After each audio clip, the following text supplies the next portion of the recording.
जिल्ह्यातली ग्रामीण भागातली पहिली CBS बोर्डाची शाळा ही गुहागरमध्ये चालू आहे। RGPPLच्या कॅम्पसमध्ये चालू आहे। बालभारती नावाची दिल्लीची संस्था ती चालवते।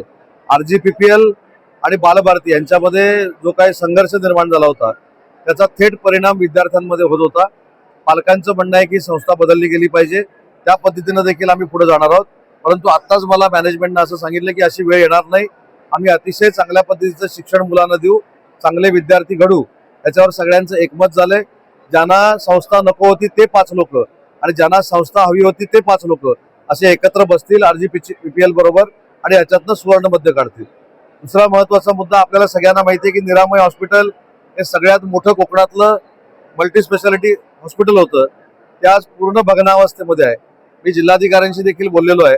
भविष्याच्या कालावधीमध्ये त्या ट्रस्टच्या लोकांना बोलून आमच्याकडनं काही आरोग्य विभागाचा निधी देऊन ते चालू करता आलं तर माझा हा प्रयत्न आहे। आणि प्रयत्न म्हणण्यापेक्षा ते चालू होणं हे माझं स्वप्न आहे। गेले 3 वर्ष मी हा प्रयत्न करतोय आणि या वर्षी चालू करण्यामध्ये आम्ही यशस्वी होऊ असं मला वाटतं। जिल्ह्याच्या गॅस तुटवड्या संदर्भामध्ये आजच जिल्हाधिकारी महोदयांसमोर एक बैठक झाली। कशा पद्धतीनं गॅसचं वितरण केलं गेलं पाहिजे हे सगळ्या आता गोष्टी मी सांगत नाही, पण तुटवडा पडू नये यासाठी ज्या ज्या काही उपाययोजना आहेत त्या करण्याचा निर्णय आम्ही घेतलेला आहे।